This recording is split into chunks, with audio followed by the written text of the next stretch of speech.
guys, and welcome back to Aseel by Sketchbook. Today we'll be cooking something exciting because we'll be talking about kitchens. See what I did there? So we'll be talking about kitchens layout. If you're designing a kitchen, what kind of layout should you choose for your client or for yourself if that's what you're doing? I'll illustrate them for you one by one. So, should we start? Let's go. So here is my recipe for kitchen's layout. You have to identify what kind of activities are happening in the kitchen. Obviously, it's always cooking. Is that person cooking regularly, or are they baking, or are they making things from scratch? Are they that crafty? So we'll have to consider that in the beginning. Are they cooking alone, or are they cooking with someone else? Is there a sous chef there? I'm not going to be talking about commercial kitchens, I'll be talking about residential kitchens. First type is what every single article in the world starts with, and that is the one-wall kitchen. It's definitely a space saver. It's cheaper if you're building it, it's much cheaper, and it's very functional. Let me explain to you why. Because all of the functions are on one wall, it's much easier to move around there, and it definitely gives out for extra circulation. So if your space is small, a one-wall kitchen might be a good idea. But if you want a one-wall kitchen with extra function, then I would tell you to consider an island, because the kind of things that you lack in one-wall kitchen is basically a counter space. And if you have an island, then you have an extra counter space that you can work on.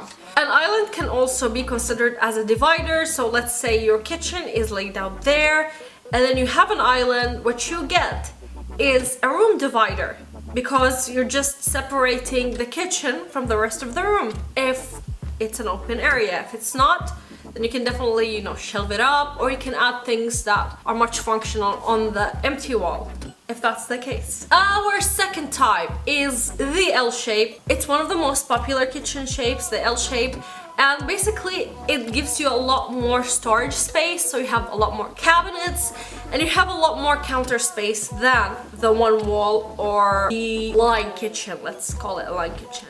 The beauty about the L shape is that it gives you that extra storage, and it's also a space saver because it's not taking multiple walls, it's just taking two walls up. And then you can definitely add an island for the same exact reasons as the one wall, because you will have an extra counter space and you'll also have a room divider. Maybe you want to use that island for serving. That's also a very good use, because you can entertain friends there, you can build up a bar on it, and then you've got yourself some entertainment station. Our third type is a U shape, and the U shape has a lot more storage than the L shape, and it's also the optimum layout for two chefs. So if you know there is two people cooking, then the first thing that you consider, if you have the space, is to build them a U-shaped kitchen. Because it's a U-shape, obviously you have more counter space. At the same time, it will obviously allow you to have a lot more storage in that sense. And obviously, if you have the space, again, you can add an island. It will do the exact same thing. Now we have the third type, and that is the Galley Kitchen. Is it Galley? I don't know how to pronounce this word. Galley. Our fourth type is the Parallel Kitchen, or the Galley Kitchen. And let's talk about that.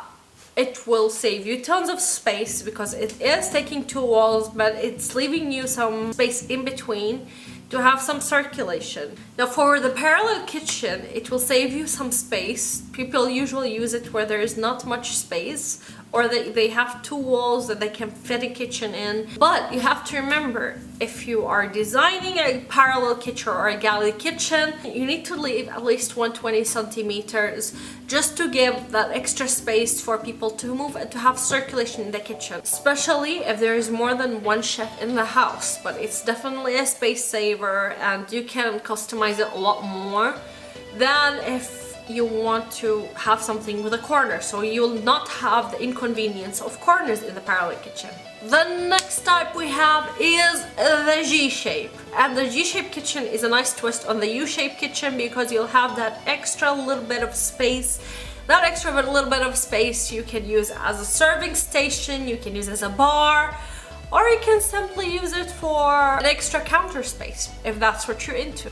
Now that we know all about the layouts, what makes a layout functional. And I'll put a little table for you here where you have all of the kitchen types or all of the kitchen layout types, and we'll see like how many people is it more suitable for, and which one has more counter space and which one has more storage space. Now that you know about the layout types, next we'll be talking about working triangle. The three main points, the three main functions in the kitchen, and that is the fridge, the stove, and the sink. Now ideally each of the sides of the triangle will be around 106 to 150-55 centimeters. This is the ideal space between the first point of the kitchen triangle and the second point. What you want to do is you want to think about the functions. This is something I learned from IKEA. I was working as an interior designer in IKEA, and I was assigned to the kitchen section for 2 years straight. So I've learned few things. So basically what we learned is that we want to minimize the amount of work that goes into, you know, thinking when you are in the kitchen. You want things to flow organically. Basically you want to think about how the cooking flows. So you start with opening the fridge, getting out the groceries or whatever that you have, getting out the ingredients. Possibly the dry storage will be next to the fridge because this is where you want to get your stuff from. Then there'll be a landing space. That landing space is where you place the vegetables to wash them or to prep them. So next to it will be the sink. For the sink, obviously you wash the vegetables and then you take it back to the prepping area. You can have two prepping areas. One is next to the sink, so you can place things on it. So the other prepping area will be next to the stove, because this is where you start cooking. You want to think about how you're working in a kitchen before you design. And that is the right order for the kitchen triangle. So you have the refrigerator or the fridge, and then you have the sink, and then you have the stove. So these are the three main points of the kitchen triangle. Now that you know what a working triangle is, you can have two working triangles in the kitchen. The other working triangle, you have a specialty cooking. There'll most likely be an oven that is within the cabinets, and it should be at a comfortable level, so if they're standing up they can simply open the oven and take things from it, because you don't want them to bend every time, especially if they are baking all the time. What is our second working triangle? That would be the space between the fridge, the prepping area, and the appliances. So the appliances like the oven, right? This is where you start your design from. We're not talking about aesthetics right here. We're only talking about function, because this is where every successful design should begin, at function, then it will descend into the aesthetics. One thing to remember when you're placing those functions is that you should not be placing the oven or the stove or the sink next to a wall immediately. It has to have some breathing space. First of all, because you lose counter space if it's pushed all the way to the wall. But second of all, because it will obstruct your working flow if you're placing a sink there.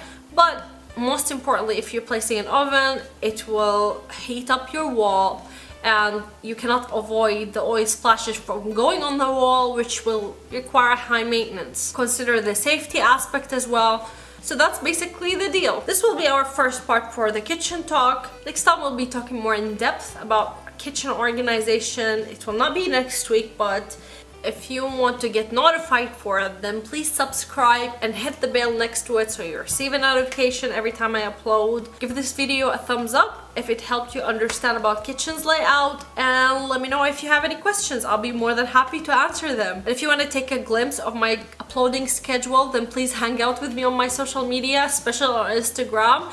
I'll leave the handles right here, but I'll leave it down below. Thank you so much for tuning in, and have a great time of the day wherever you are in the world. High five!